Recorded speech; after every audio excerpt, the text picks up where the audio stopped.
लक्षवेधी क्रमांक 10 ते क्रमांक 10 वितरित केल्याप्रमाणे. अध्यक्ष महोदय, खरं तर हा विषय मुंबई शहरातील प्रलंबित अति महत्वाचा विषय. अध्यक्ष महोदय, सर्वात प्रथम तर मला असं वाटतं की माननीय मंत्री महोदय, आपले अधिकारी आपल्याला जे उत्तर लिहून देतात, ब्रीफ करतात, आपण त्याच्यावर स्वतःही विचार करता आणि त्यानंतर या सभागृहामध्ये आपण सगळ्या विषयावर न्याय द्यायला येतो. पण माझा असा समज झाला अध्यक्ष महोदय की या प्रशासनातील विशेषतः काही अधिकाऱ्यांना सर्व समज आणि सगळी माहिती त्यांनाच आहे आणि त्याच्या आधारावरच राज्याचे निर्णय चालले पाहिजेत असा त्यांचा अहंकार झाला असं माझं मत आहे. अध्यक्ष महोदय, आम्ही वर्षानुवर्ष मुंबई शहरामध्ये काम करतो आहोत. जमिनीवर राहणाऱ्या सामान्य नागरिकाच्या झोपडपट्टीवासियाचे प्रश्न आणि त्याची अडचण ही आम्हाला समजते आणि अध्यक्ष महोदय, अधिकाऱ्यांच्या दुर्दैवाने आम्हाला पण थोडीशी अक्कल आहे अध्यक्ष महोदय, त्यामुळे जी उत्तरं दिली आहेत ही उत्तरं आम्हाला बेअक्कल समजून दिलेली आहे असं माझा पहिला आरोप आहे अध्यक्ष महोदय. अध्यक्ष महोदय, मागणी काय?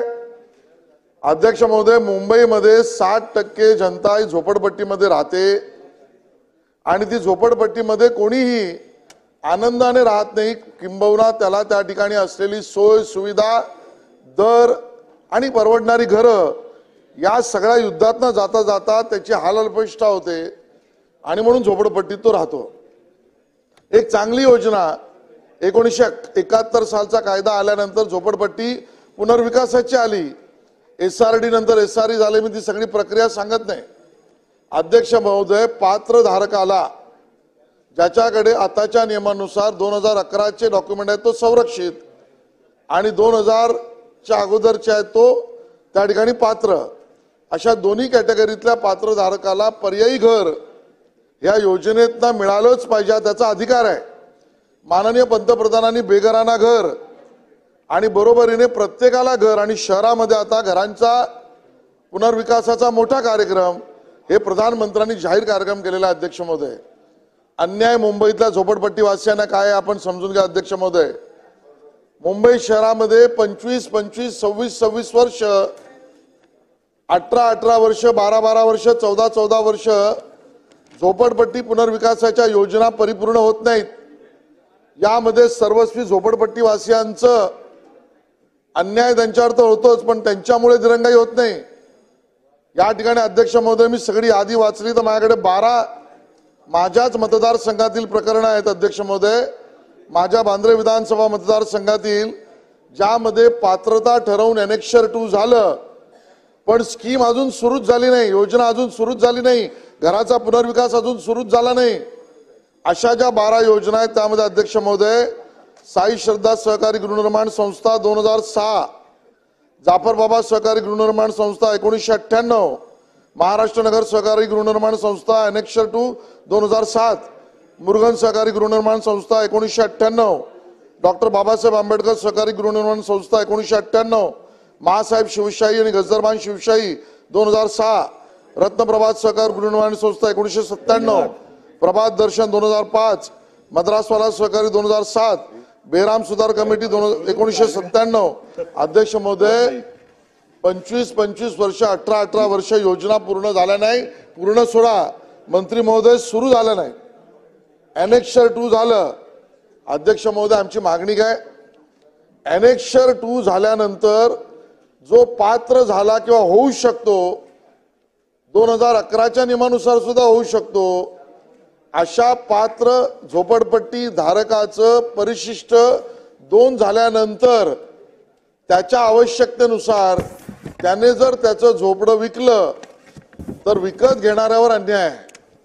कारण विकत घेणाऱ्याला परिशिष्ट 2 मध्ये स्थान देण्यासाठीचा शासन निर्णय आणि धोरणच नाही आहे. विकणारा विकतोय, घेणारा घेतोय. अध्यक्ष महोदय, पण होतंय काय?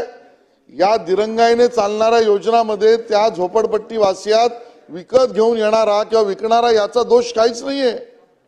CRZ ची कारण आहेत, 3338 ची कारण आहेत, कोर्टाच्या केसेस आहेत, ॲक्विजिशनचं कारण आहे, सगळी प्रशासकीय कारण आहेत. तुमच्या प्रशासकीय कारणाने 17, 18, 20, 25 वर्ष ती योजना सुरू होत नाही आणि मग झोपडपट्टी विकत घेणाऱ्या, पैसे देऊन घेणाऱ्या, श्रमाचे पैसे देऊन घेणाऱ्या माणसाला त्याच्या अधिकाराचं संरक्षित घर साठी परिशिष्ट 2 मध्ये नाव घालण्याचं प्रावधान नाही। आमची मागणी आहे की तुम्ही योजना करा, धोरण करा, प्रावधान करा। आम्हाला बेअक्कल समजून अधिकाऱ्याने उत्तर काय दिलंय, प्रावधान नाही त्यामुळे आम्ही करू शकत नाही म्हणून तर प्रश्न उपस्थित केलाय। आणि मग त्याच्यावर प्रावधान नाही, मग आता या हातामध्ये माझ्या 21 जुलै 2023 हा प्रश्न 21 जुलै 2023 ला पण मी उपस्थित केला अध्यक्ष महोदय। त्यावेळेला केवळ अध्यक्षपदी बसलेल्या आपल्या स्थानावरना जे निर्देश दिले ते मी वाचतोय। या संबंधी मी आज निर्देश देऊ इच्छित नाही, मात्र माझे असे प्रामाणिक मत आहे की ज्या अनेक्शर 2 करता 15, 17, 18 वर्ष झाले असतील त्यामध्ये सन 2011च्या लोकांना समाविष्ट केले गेले नाही, ते अनेक्शर रद्द करून सर्व झोपडपट्टींमध्ये नवीन अनेक्शर 2 तयार करण्याची प्रक्रिया करा। म्हणजे अध्यक्षपदावरून सुद्धा निर्देश वजा सूचना झाली की तुम्ही अनेक्शर 2 मध्ये खरेदी विक्री केलेल्यांना आणि 2011चं प्रोटेक्शन असलेल्या दोघांना सामावून घ्या, त्यांनाही मोफत घर द्या। अध्यक्ष महोदय जे उत्तर दिलंय ना अध्यक्ष महोदय, इतकं भयंकर उत्तर दिलं अध्यक्ष महोदय। त्या ठिकाणी डायरेक्ट परिशिष्ट 2 मध्ये पात्र होणे याचा अर्थ सदरची झोपडी बांधकाम संरक्षित आहे व त्यातील रहिवासी झोपडपट्टी धारक शासनाच्या प्रचलित झोपडपट्टी पुनर्वसन योजनेतील पर्यायी संज्ञा मिळण्यास पात्र आहे। आणि अध्यक्ष महोदय त्याच्या पुढे काय म्हटलंय की जर आम्ही हस्तांतरणाला मान्यता दिली तर नवीन अनधिकृत बांधकाम वाढीची प्रवृत्ती होईल। अध्यक्ष महोदय आम्ही बेअक्कल आहोत का? अनेक्शर 2 च्या आधी झोपडं विकायला परवानगी आहे, कमर्शियल झोपडं विकायला परवानगी आहे, त्याच्यातून अनधिकृत बांधकाम वाढेल अशी प्रवृत्ती होत नाही। त्यानंतर अध्यक्ष महोदय झोपडपट्टी पुनर्विकास झाल्यानंतर रिहॅबच्या घरामध्ये गेलेला झोपडपट्टी धारक 5 वर्षाच्या मर्यादेनंतर त्याचं घर विकू शकतो आणि परत तो अनधिकृत बांधकाम करणार नाही, त्याची प्रवृत्ती वाढणार नाही असं आम्ही समज करून घ्यायचा। अध्यक्ष महोदय साधा सरळ न्याय, SRA ची स्कीमच स्पष्ट आहे। एका झोपडपट्टी धारकाच्या एका व्यक्तीला एकच घर, एका योजनामध्ये जर 5 माणसाची नावं असतील तर ती 5 पात्र एकाच माणसाला 5 घरं मिळत नाहीत। आणि मग एका व्यक्तीला एक घर, एका बेघराला एक घर, एका रिहॅबला माणसाला एक घर, तर विकत घेणाऱ्याला एक घर मिळालं तर त्याच्यात चूक काय? आणि त्यामुळे अध्यक्ष महोदय सगळं उत्तर चुकीचं आहे। आणि त्यामुळे माझा प्रश्न असा आहे, माननीय मंत्री महोदयांनी शासन निर्णय या संदर्भात करण्याकरता पात्र परिशिष्ट 2 मधल्या व्यक्तींनी जर खरेदी विक्री केली तर एका व्यक्तीस एक मुंबई शहरात पात्र घर या निकषानुसार नियम करण्यासाठीची भूमिका शासन घेणार का? नंबर 1। आणि त्यासाठीचा आवश्यक असेल तर बैठक बोलवून माननीय मुख्यमंत्र्यांसोबत शासन निर्णय काढणार का? नंबर 2। अरे मला बोलू द्या ना, उत्तर देऊ द्या, 1-2 मिनिट। मंत्री महोदय, अध्यक्ष महोदय, सन्मान्य ज्येष्ठ सदस्य आदरणीय आशिष शेलार साहेबांनी जो हा अनेक्शर 2 परिशिष्ट 2 च्या बद्दलचा आजचा हा जो अतिशय महत्वाचा विषय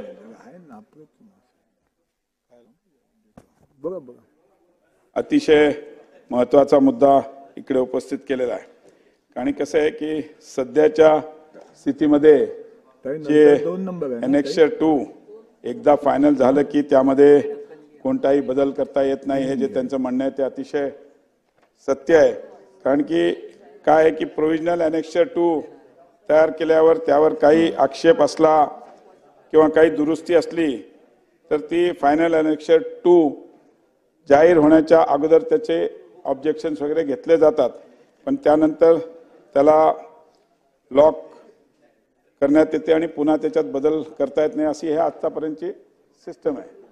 आणि माननीय सदस्यांनी जे आज इकडे मागितले ते बरोबर आहे की एकदा झोपडी घेतली की त्याच्यानंतर त्याला पुन्हा, कारण की कधी कोणाकडे काही अडचणी असते, कोणाकडे कधी डेथ होते किंवा काही, तर अशा काळामध्ये त्या सन्मान्य सदस्याला त्याला ज्या कोणी झोपडीधारक आहे त्याला ती झोपडी ट्रान्सफर करण्याकरता त्याला परवानगी मिळणं हे अतिशय, पण जसं SRAच्या काही स्कीम 10-10 वर्ष 15-15 वर्ष बंद आहेत आणि त्याच्यामुळे त्या ज्या झोपडीधारक असतो त्याला झोपडी तुटलेली आहे आणि त्याच्यानंतर त्याला आज काहीच मिळत नाही, ही गोष्ट पण तेवढीच तथ्य आहे. आणि या SRAच्या स्कीम बऱ्याचशा बंद पडलेल्या आहेत. आपण मध्ये एमनेस्टीच्या माध्यमातून काही स्कीम चालू व्हाव्या याकरता पण प्रयत्न केला. काही यांना सेक्रेटरी लेवलच्या याच्यावर काही लोकांना बोलवून किंवा जर डेव्हलपर बदलायचा असेल तर तो डेव्हलपर बदलून देण्याकरता पण असे अनेक प्रयत्न आपण केलेले. त्या भागातले लोकप्रतिनिधी पण येतात, सांगतात की साहेब तर आपण त्या मीटिंग पण बऱ्याचशा लावल्या, पण अनफॉर्च्युनेटली 51% लोक जोपर्यंत हे करत नाही त्याच्यामुळे जसं मला तसं तिकडे अडचणी येतात. पण आता मान्य सदस्य आशिष शेलार साहेबांनी सांगितले त्याच्यामध्ये मी त्यांना एकच की एक चर्चा करून आपण एक बैठक लावून त्या बैठकीमध्ये जसं ॲम्नेस्टी स्कीम असते तशी आपण एकदा वन्स कुठल्याही झोपडीधारकाला एकदा त्याला त्याचं ट्रान्सफरसाठी त्याला आपण परवानगी देण्याकरता Annexure 2 आता Annexure 2 तर जवळजवळ सगळे झालेलेच आहेत. Annexure 2 नंतर आपण एकदा परवानगी देण्याकरता अशी ॲम्नेस्टी स्कीम एक आणू आणि त्याचा एकदा बैठक घेऊन सगळ्यांच्या समोर त्याची चर्चा करून त्या हिशोबाने लवकरात लवकर या अधिवेशन काळामध्येच त्याच्यावर निर्णय घ्यायचा आपण प्रयत्न करू. माननीय मुख्यमंत्री माननीय उपमुख्यमंत्री यांच्या उपस्थितीमध्ये ती बैठक घेऊन, कारण हा विषय बरेच वर्षापासून प्रलंबित आहे, त्याच्यामध्ये बैठक घेऊन Annexure 2 झाल्यानंतर त्याच्यानंतर ॲम्नेस्टी स्कीममध्ये एकाला एकदाच परवानगी मिळेल या पद्धतीने आपण त्याच्यामध्ये बदल करण्याचा प्रयत्न करू. सन्माननीय सदस्य साटम. धन्यवाद अध्यक्ष महाराज. सदर विषयामध्ये माननीय मंत्री महोदयांनी सकारात्मक उत्तर दिलेलं आहे. आपण भविष्यामध्ये बैठक बोलवाल असं आपण उत्तर दिलं, त्याच्यातनं मार्ग काढाल आशिष शेलारजींनी जे प्रश्न विचारले असं उत्तर दिलं.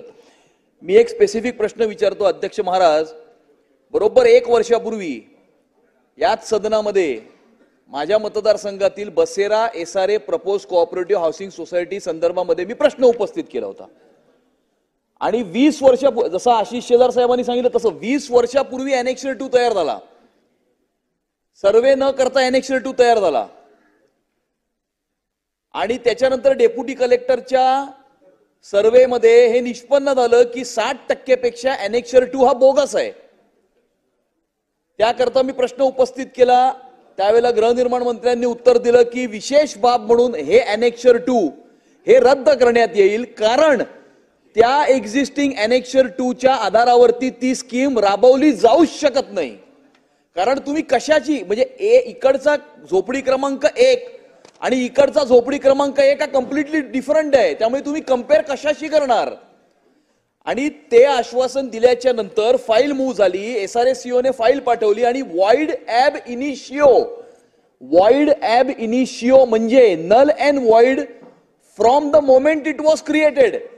म्हणजे ज्या वेळेला तो Annexure 2 तयार करण्यात आला तेव्हापासूनच सगळी प्रक्रिया ही फ्रॉड्युलंट होती, नल अँड वॉइड होती आणि म्हणून तो रद्द करण्यात यावा.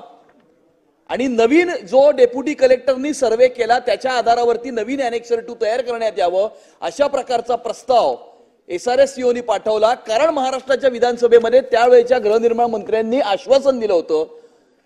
परंतु मी हे या ठिकाणी नमूद करू इच्छितो अध्यक्ष महाराज की आशिष शेलार साहेबांनी नमूद करताना त्यांच्या पहिल्या वाक्यामध्ये जे म्हटलं होतं की काही अधिकारी असं समजतात की त्यांनाच सगळं माहिती आहे आणि आम्हाला इकडे काही माहितीच नाही.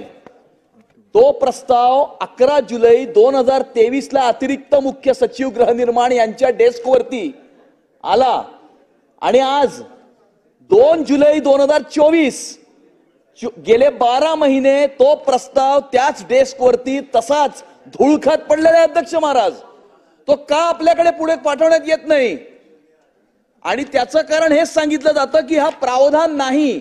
अहो प्रावधान नाही म्हणून आम्ही इथे प्रश्न उपस्थित करतोय ना. मग ते प्रावधान नसेल तर ते प्रावधान आणा. आणि त्यामुळे माझा स्पेसिफिक प्रश्न अध्यक्ष महाराज आपल्या माध्यमातून माननीय मंत्री महोदयांना हा आहे की ज्या स्कीम्स आणि जे ॲनेक्सर 2 15 वर्षापूर्वी 20 वर्षापूर्वी 25 वर्षापूर्वी तयार झाले होते, जे आज सद्यस्थिती जमिनीवरची स्थिती आणि ॲनेक्सर 2 च्या स्थितीमध्ये जमीन आसमानचा फरक आहे आणि त्याच्या बेसिसवरती ती स्कीम राबवली जाऊ शकत नाही.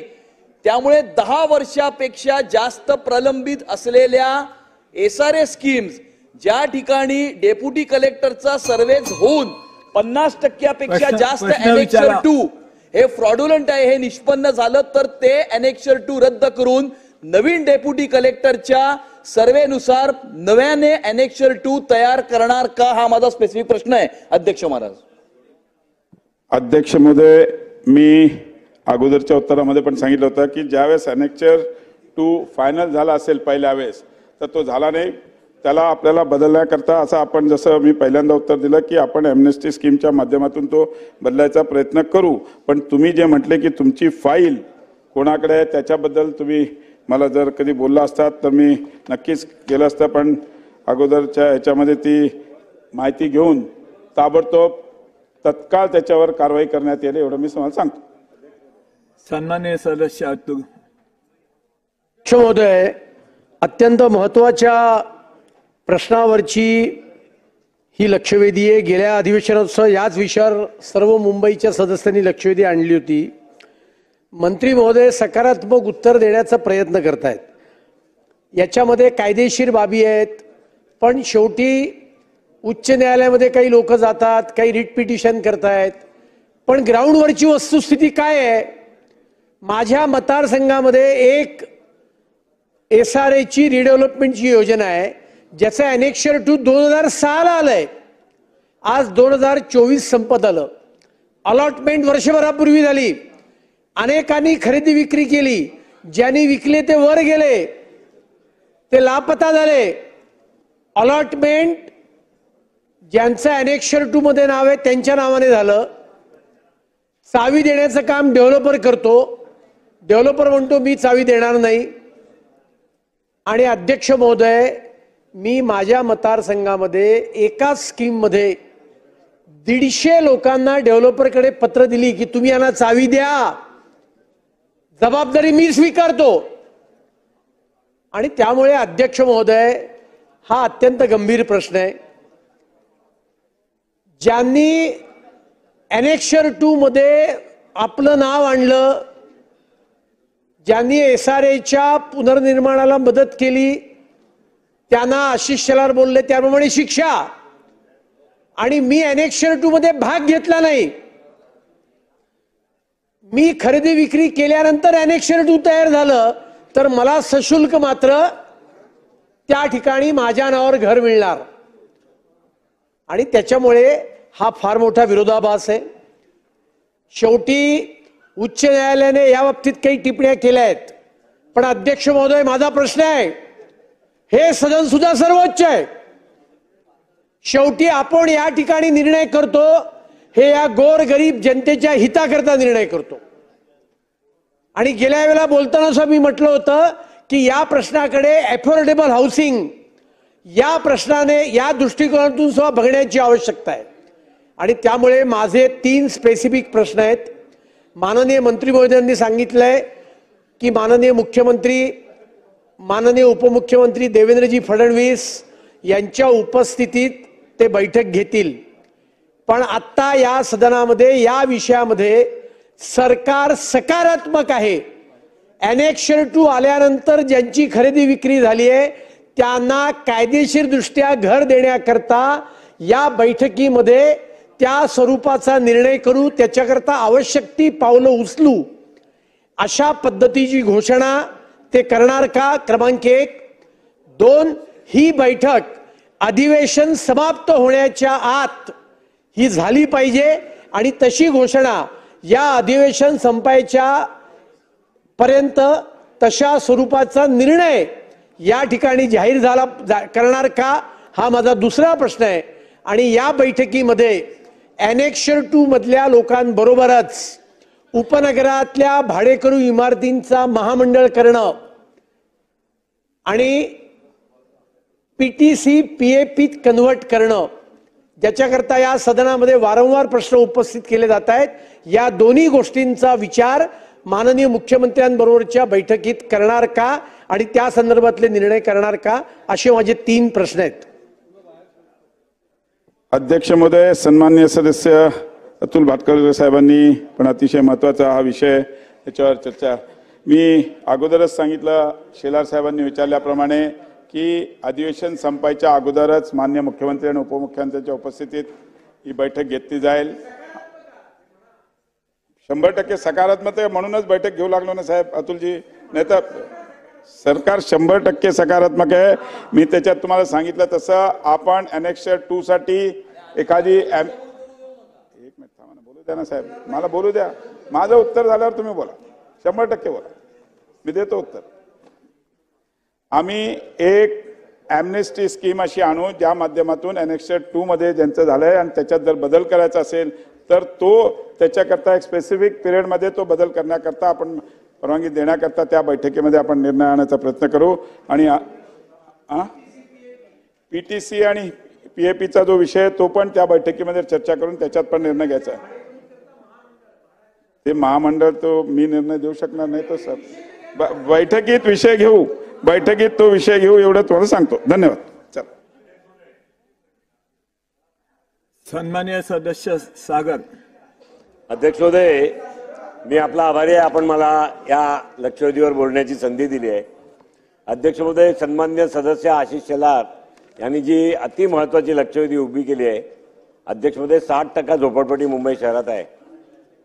अध्यक्ष महोदय, मला भूमिका मांडायची वेळ द्या. माननीय उपमुख्यमंत्री महोदय या सभागृहात आहे, अजितदादा. अध्यक्ष महोदय, एसआरची परिस्थिती काय अध्यक्ष महाराज? कहीं की ईट कहीं का रोडा, भानुमती ने कुनबा जोडा. काय उधारची लोक महापालिकेकडनं आणली, काय उधारची लोक म्हाडाकडनं आणली, काय उधारची लोक कॉन्ट्रॅक्टवर घेतली आणि अध्यक्ष महोदय एसआरए चालू आहे. या अध्यक्ष महोदय, ज्या एसआरए मध्ये मुंबई शहराच्या जवळजवळ आणि खास करून उपनगराच्या 60% भूभाग हा एसआरएने व्यापला आहे, त्याची प्लॅनिंग ऑथॉरिटीमध्ये अध्यक्ष महोदय परमनंट स्टाफच काही नाही आहे, परमनंट स्टाफच नाही आहे. मंत्री महोदय, माझा पहिला प्रश्न आहे, हा प्राधिकरण वेगळा प्राधिकरण आहे, आता स्वतंत्र प्राधिकरण आहे एसआरए, त्याच्यामध्ये आपण परमनंट स्टाफ त्याची आपण शेड्यूल तयार करून याची आस्थापना सूची तयार करून परमनंट स्टाफची भरती करण्याचा विषय त्या बैठकीत समाविष्ट करण्यात यावा, हा माझा पहिला प्रश्न आहे. हे सरकार करणार का? दुसरा, अध्यक्ष महोदय, यांना भीती वाटते अध्यक्ष महोदय सहकारी कंपन्यांना. या अध्यक्ष महोदय, जर परिशिष्ट 2 तयार केल्यानंतर झोपडीच्या हस्तांतरणात परवानगी दिल्यास सातत्याने असे हस्तांतरण होत राहील व नवनवीन झोपड्या बांधणे म्हणजेच पर्यायाने अनधिकृत झोपड्याचे बांधकाम करण्याची लोकांची प्रवृत्ती वाढेल. अध्यक्ष महोदय, दादा, माननीय उपमुख्यमंत्री महोदय, दादा, अजितदादा, या प्रश्नावर थोडासा लक्ष द्या. आपण महाराष्ट्राचे नेते आहात, आमचेही नेते आहात आणि हा प्रश्न अतिशय गंभीर आहे. मी जो आता एक उदाहरण आपल्याला देतोय, एसआरए मध्ये भुजबळ साहेब, दादा, एसआरएची रिहेबची बिल्डिंगची काम सुरू आहेत. एसआरएचा अध्यक्ष महोदय सेल कंपोनेंटचं काम सुरू आहे. ज्या एनेक्शर वरती झोपडे तोडले आणि त्याचा एनेक्शर तयार केला, त्या जागेवरती दादा परत नवीन झोपडे उभे केले, 168 झोपडे उभे केले. परिशिष्ट, मंत्री महोदय ऐका, परिशिष्ट पहिला निघाला, रिहेबची बिल्डिंग चालू झाली, सेलची बिल्डिंग चालू झाली, एक शेड टाकून त्या शेडच्या खाली 168 झोपडे. मी आमदार म्हणून बघायला गेलो अध्यक्ष महाराज, 1.5 तास त्याच्या बाहेर उभा राहिलो, 1.5 तास अध्यक्ष महोदय, दरवाजा खुले नाही त्या साईडचा.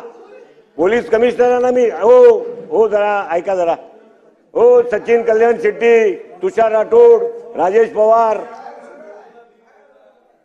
अध्यक्ष महाराज 1.5 तास बाहेर उभा राहिल्यानंतर मुंबईच्या पोलीस आयुक्तांना फोन केला मी, डीसीपीचा फोन नाही उचलत. डीसीपी पोलीस स्टेशनचा सिनियर पीआय ऐकून ना ऐकण्यासारखा करतोय, मीटिंग मध्ये बसले आहेत.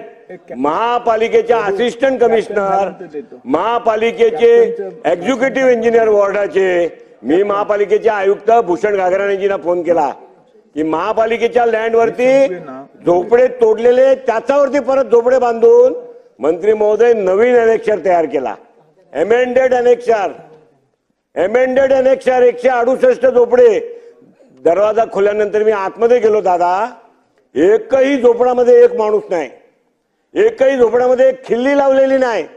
एकच कंपनीचे इलेक्ट्रिकचे पंखे, एकच कंपनीचे इलेक्ट्रिकचे सगळे स्विचेस, एकच सारखे सगळ्यांच्या दरवाज्यांच्या कड्या, एकच सारख्या ब्लॉकचा बांधकाम आणि एकच कलर. 168 झोपड्यामध्ये माझ्या मोबाईलमध्ये रेकॉर्डिंग आहे. अध्यक्ष महोदय, अनेक्षर काढणार नाही, या सभागृहामध्ये बोलणं योग्य नाही आहे. माझे व्हिडिओ पहा, तुम्हाला कळेल मी कुठल्या भाषेत त्यांच्याशी बोललो आहे.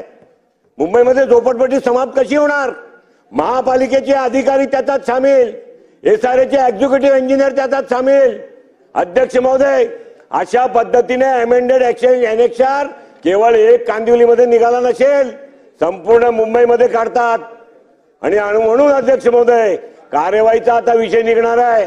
माझी मागणी आहे मंत्री महोदय, असे बोगस अनेक्षर तयार करणाऱ्या महापालिकेच्या अधिकाऱ्यांनी सही ज्याच्यावर केली आहे, ज्याला अशी सूचना देण्यात आली बोगस अनेक्षर साठीच्या, तुम्ही सर्वे करा म्हणून त्या एसआरएच्या अधिकाऱ्यांवर आपण तातडीने सस्पेंड करण्याची कारवाई करणार का, माझा प्रश्न आहे. साबित झालेली गोष्ट आहे रेकॉर्डवर. टाइम्स ऑफ इंडिया पासून सरकारने आणि अध्यक्ष महोदय महापालिकेच्या आयुक्तांनी संपूर्ण त्याचा अहवाल दिलाय, अहवाल. अशा परिस्थितीमध्ये जर एसआरए चालणार असेल आणि हे इथे असे उत्तर आणणार असेल, भाड़े के टट्टू यहां से लाओ वहां से लाओ, शाम को थैली भर के घर ले जाओ, रेड कार्डवर चालणारे लोक अशा पद्धतीने एनेक्शर 2 मध्ये अध्यक्ष महाराज ज्याच्यामध्ये नवीन भूभागाचा सामील होतोय. अतुलजी जसे म्हणाले तसे 2006 सालीपासून त्याच्या अनेक्षर तयार केल्या आणि 2024 पर्यंत बिल्डिंग झाली नाही. तिकडे दुसरे शेकडो झोपडे तयार झाले. 2011 पर्यंत आपण त्यांना संरक्षण दिलंय सशुल्कता. आपण कसा अनेक्षर सुधारणार नाही? आणि म्हणून अनेक्षरच्या टूर धंदा झाल्यानंतर सुद्धा एमनेस्टी नाही, त्याच्यावरती दया नाही आहे. आशिषजी, आपण हे दया शब्द स्वीकारायचा नाही. एमनेस्टी नाही, इट इज नॉट एमनेस्टी, हे त्याचा अधिकार आहे. आणि म्हणून झोपडपट्टी वासियांचा अधिकार देण्यासाठी अनेक्षर 2 10 वेळा सुधारावा लागेल, वाढवावा लागेल. जर ते पात्र असतील, त्याच्याकडे कागदपत्र असतील तर त्याला केलं पाहिजे. हे आपण करणार का अध्यक्ष महोदय? हा माझा प्रश्न आहे. आणि तिसरा अध्यक्ष महोदय, एनेक्षरच्या कॉपी कुठलाही झोपडपट्टी धारकांना मिळत नाही, कुठलाही. अध्यक्ष महोदय, हे आमची व्यथा आहे. आणि मुंबईत अधिवेशन आहे, आम्ही कुठे मांडायचा? या सभागृहात नाही मांडायचा तर रात्री 12 वाजेपर्यंत सभागृह चालवा. प्रश्नाच्या माध्यमातून तुमची व्यथा मांडा ना. आणि म्हणून एनेक्षरच्या कॉपी सगळ्या झोपडपट्टी धारकांना, प्रारूप एनेक्षर असो अथवा परिशिष्ट 2 ची प्रसिद्ध कॉपी असो, त्या सगळ्या झोपडपट्टीवासियांना मिळण्यासाठीचा नियम आणि कायदा हा आपण करणार का? आणि त्या बैठकीत आमच्या सर्व जिथे जिथे झोपडपट्टी वासी आहेत किंवा झोपडपट्टी आहेत त्या सर्व आमदारांना त्या बैठकीत आपण निमंत्रित करा, अशी आमची सूचना आहे. ती आपण स्वीकारणार का, असे माझे प्रश्न आहे अध्यक्ष महाराज. एक तर ते महापालिकेच्या अधिकाऱ्यांचा आणि एसआरएच्या अधिकाऱ्यांचा सस्पेन्शन सांगा पहिला. मंत्री महोदय. अध्यक्ष महोदय, मान्य सदस्य योगेश सागर साहेबांनी जो पहिला प्रश्न विचारला की परमनंट स्टाफ नाही आहे, तर नक्कीच एसआरए मध्ये लवकरच परमनंट स्टाफ येण्याकरता ज्या काही सूचना असतील त्या दिल्या जातील. सकारात्मक विचार करून तो स्टाफ येण्याकरता आम्ही पूर्णपणे वित्त विभागाकडून मान्यता घेऊन करायचा प्रयत्न करू. दुसरा विषय जो आहे तो त्यांनी सांगितला की कुठेतरी एक ऑलरेडी एमनेस्टी झालेला आहे, पण त्याच्याच पॅरलल महापालिकेच्या जागेवर त्यांनी, एक मिनिट मला बोलू द्या ना. साई आधार एसआरए, तुम्ही अगोदर बोलला नाहीत, नाही तर लिहून घेतलं असतं. काय करू? तर साई आधार एसआरएच्या तिकडे ऑलरेडी एमनेस्टीचं एनेक्शर 2 नोंदणी झालेली आहे आणि त्यानंतर काही महापालिकेचे अधिकारी, SRAचे अधिकारी अशा सगळ्यांनी मिळून एक बोगस तिकडे नवीन वस्ती उभा केली आणि त्याचा एनेक्शर 2 तयार केलेला आहे. मी योगेश सागर साहेबांना विनंती करीन की मी स्वतः त्या तिकडे व्हिजिट करीन आणि जर ते असेल तर जो कोणी SRAचा अधिकारी असेल किंवा जो कोणी महापालिकेचा अधिकारी असेल ते मी माननीय मुख्यमंत्री साहेबांशी चर्चा करून त्याच्यावर कडक कारवाई केली जाईल एवढं या ठिकाणी आपल्याला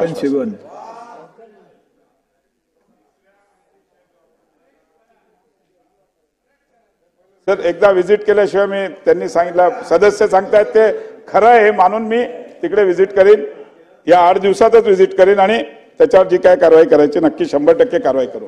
इव्हन म्हणजे आम्हाला माझं संपू दे ना. आणि तिसरा एक विषय आपण कुठला म्हणला सर? एनेक्शरच्या ज्या कॉपीज भेटत नाहीत त्याच्यासाठी पण आम्ही सक्त हे देऊ की सगळ्यांना ज्यांचं एनेक्शर 2 मध्ये नाव आलंय त्यांना त्याची कॉपी मिळाली पाहिजे याकरता पण आम्ही सूचना देऊ.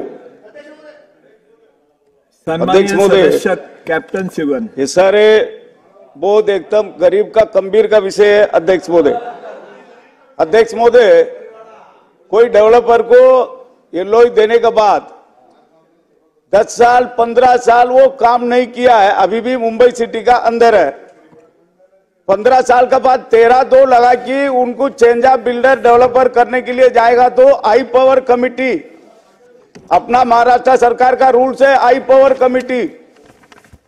कमिटी के पास जाएगा, हियरिंग लगेगा 10 साल जनता एकदम तकलीफ में है, उसके पास हियरिंग, उसके बाद आई पावर कमिटी, उसके पास डेवलपर कोर्ट में जा सकता है.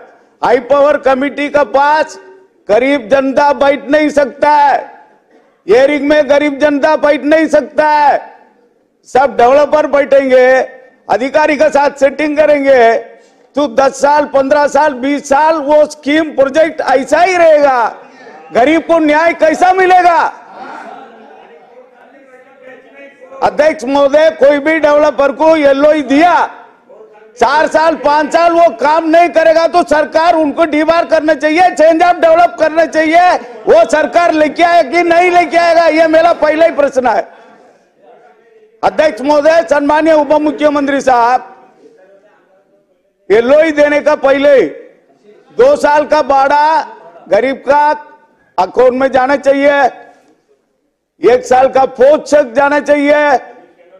ये नहीं करेगा तो उनका एलओई नहीं दे सकता है.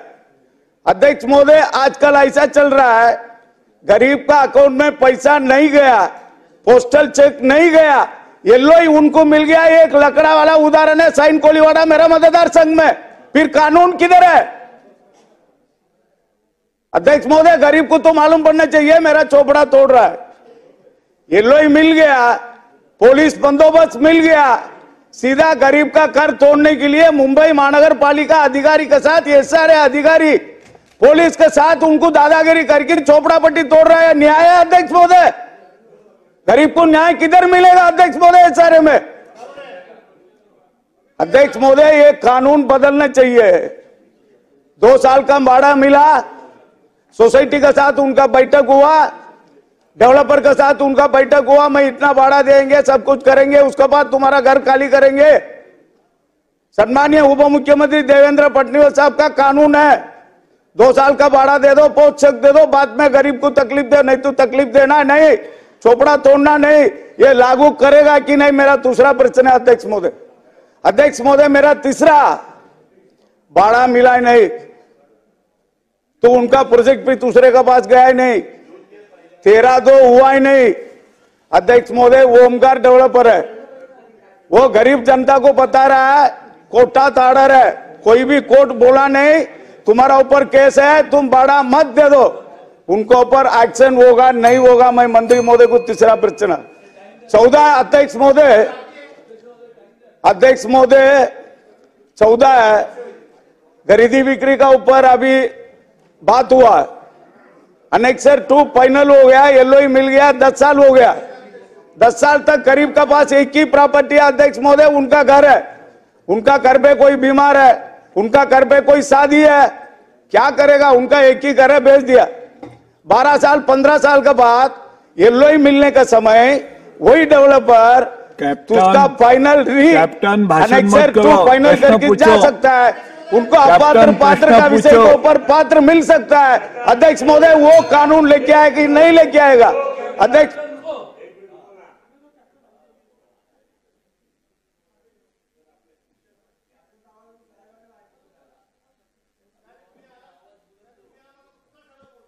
नमस्कार अध्यक्ष बोले, सम्मानीय उप मुख्यमंत्री साहब आ गया है, मैं वापस एक विषय में रिपीट करना चाहता हूं, एक विषय रिपीट करना चाहता हूं। सर, आपने गरीब का एलओई मिलने का पहले ही 2 साल का भाड़ा और 1 साल का पोषक वो मिलने के बाद एलओई दे सकता है, गरीब का कर तोड़ सकता है, ये विषय लागू नहीं है। सम्मानीय उप मुख्यमंत्री देवेंद्र फडणवीस साहब को मैं हाथ छोड़ के विनती करता हूँ। मंत्री महोदय, 4 का मंत्री महोदय उत्तर देने का साथ उनका एक्शन होना चाहिए, गरीब को न्याय मिलना चाहिए। अध्यक्ष महोदय धन्यवाद।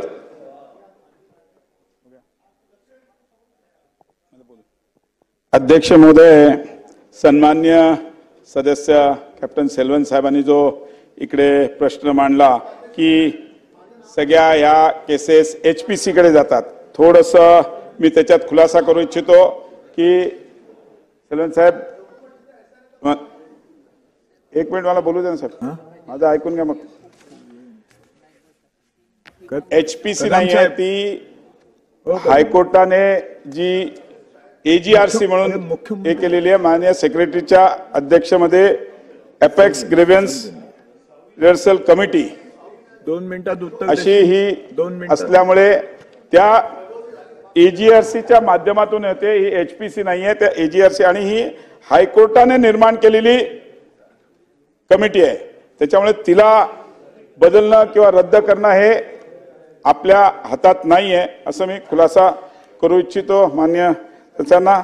बाकी त्यांनी जो भाड्याचा विषय मांडला तर आपण आपल्याला आठवत असेल तर SRA मध्ये सर्क्युलर नंबर 210 काढलेला आहे, ज्यामध्ये 2 वर्षाचं भाडं आपण त्या विकासाकडून ऍडव्हान्स घेतो आणि त्या डेव्हलपर देत नाही म्हणून आपण आपल्या माध्यमातून त्या ज्या झोपडीधारक आहेत त्यांना आपण तो देण्याचा हे करतो। आपलं एखादं स्पेसिफिक कुठलं प्रकरण असेल तर तुम्ही सांगा। मागच्या वेळेस तुम्हाला माहिती असेल सॅन कोळीवाड्याच्या एका केसमध्ये आपण त्यांना बोलवलं होतं आणि त्यांच्याशी चर्चा करून त्या याच्यामध्ये तुम्हाला पण त्या मीटिंगला बोलवलं होतं आणि त्याच्यात सेक्रेटरी मॅडमच्या उपस्थितीमध्ये आपण तो प्रश्न सॉर्ट आउट करायचा प्रयत्न केला होता। पण असं स्पेसिफिक आपलं अजून कुठलं प्रकरण असेल तर ते आपण आम्हाला सांगावं, नक्कीच त्याच्यात कारवाई केली जाईल, कोणालाही त्याच्यामध्ये स्पेअर केलं जाईल नाही, कोणालाही सोडणं जाणार नाही।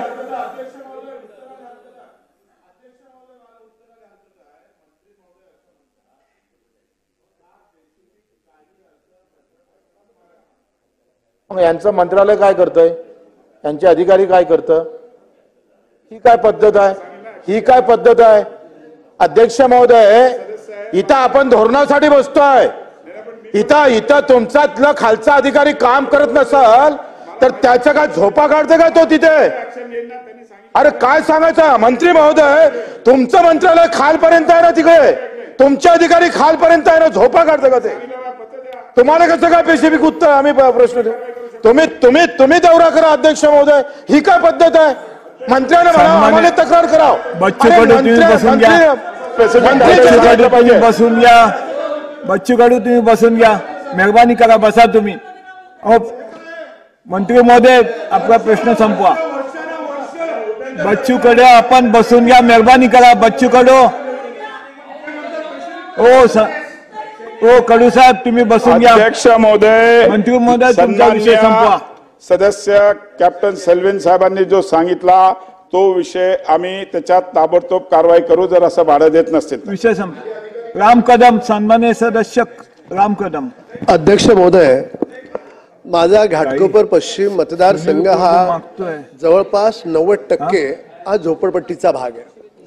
आणि हा पूर्ण मतदारसंघाची रचना जर आपण पाहिली तर विक्रोळी पार्क साईडचा हा सगळा जो डोंगराळ भाग आहे, सांगायचं नाही तू, त्याच्यानंतर सागर नगरचा जो भाग आहे, तुम्ही त्याला या भागामधल्या लोकांना त्या ठिकाणी SRA सारखा प्रकल्प लवकर गतीनं होण्याची लोकांची अपेक्षा आहे. अगोदर त्या ठिकाणी हिरानंदानी बिल्डर होता, नंतर ओमकार आला, पुन्हा हिरानंदानी आला, पण काम काही पुढे जात नाही. ती स्थिती सागर नगर मधली आहे. आता दोन्हीचा विचार करता अनेक दिवसांपासून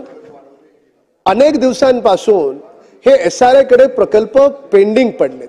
अध्यक्ष महोदय, संक्षिप्तपणे सांगतो, खूप महत्वाचं आहे आणि खूप मोठी लोकसंख्या याच्यामध्ये. प्रश्न विचारतो मेहरबानी करा, प्रश्न विचारा. तीच परिस्थिती रामनगरची आहे.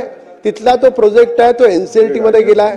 बटवाडीमध्ये सिव्हिल एव्हिएशनचा विषय असल्यामुळे त्या ठिकाणी कुठलाही प्रोजेक्ट होत नाही, तिथल्या चाळींचा विकास होत नाही.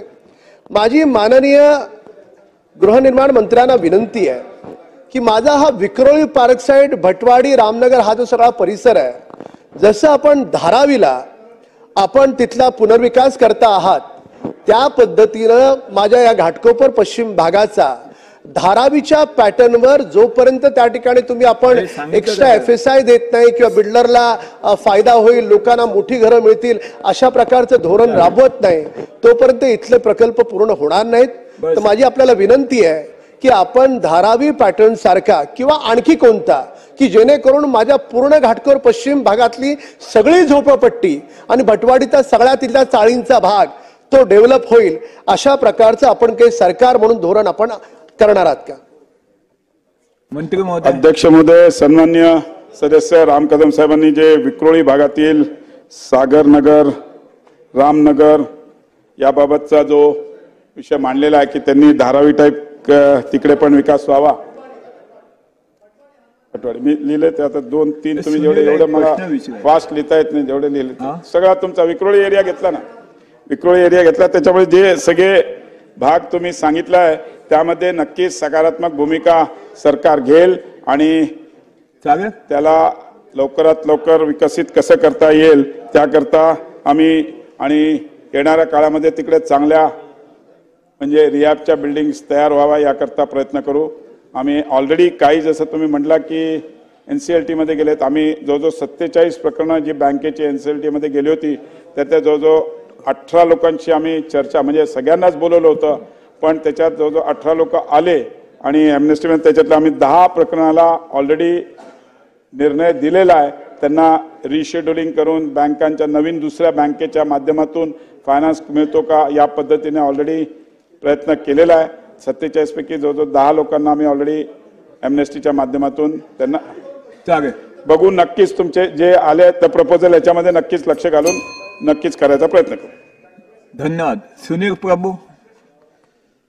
अध्यक्ष महोदय, माननीय उपमुख्यमंत्री या सभागृहामध्ये माझा एक महत्वाचा पॉइंट ऑफ इन्फॉर्मेशन आहे.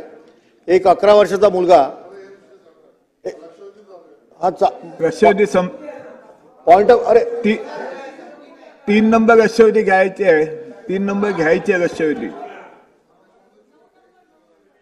या लक्षवेधीच्या माध्यमातून माननीय मंत्री महोदयांना माझा स्पेसिफिक प्रश्न असा आहे की माझ्या मतदारसंघातील 33व्या रस्त्यावरील असलेली एक परेरावाडी नावाची SRA त्यातला डेव्हलपर जसं तुम्ही म्हणालात विविध केसमध्ये जेलमध्ये गेला, ईडीने त्याला अटक केली, NCLT मध्ये केस केली, तो सगळा भूखंड रिहॅबसाठी रिकामा केला, लोकांना भाडं मिळत नाही परेरावाडीच्या, आणि आता त्या परेरावाडीच्या त्या मोकळ्या झालेल्या भूखंडावर नवीन अनधिकृत बांधकाम आता यायची स्थिती झाली आहे. बिल्डर जेलमध्ये केस चालू आहे, NCLT मध्ये कंपनी, नागरिक झोपडपट्टीधारक बाहेर, आणि आता नवीन झोपडा त्या परेरावाडीमध्ये होत आहेत. त्या स्पेसिफिक परेरावाडीसाठी आपण अधिकाऱ्यांना निर्देश देऊन त्यावर अनधिकृत बांधकाम होणार नाही नंबर 1, आणि पात्र झोपडपट्टीधारकांना त्यांचं भाडं मिळेल नंबर 2 असे निर्देश देणार का? अध्यक्ष महोदय, सन्मान्य आशिष शेलार साहेबांनी परेरावाडीच्या ज्या स्पेसिफिक ह्याचा उल्लेख केलेला आहे, नक्कीच त्याच्यामध्ये कारवाई करायचं आम्ही अधिकाऱ्यांना हे देऊ, आणि जर NCLT मध्ये त्यांनी जर कोणी आपल्याला अप्रोच झाले तर आम्ही नक्कीच त्याच्यामध्ये पण त्यांना मदत करायचा पुन्हा प्रयत्न करू.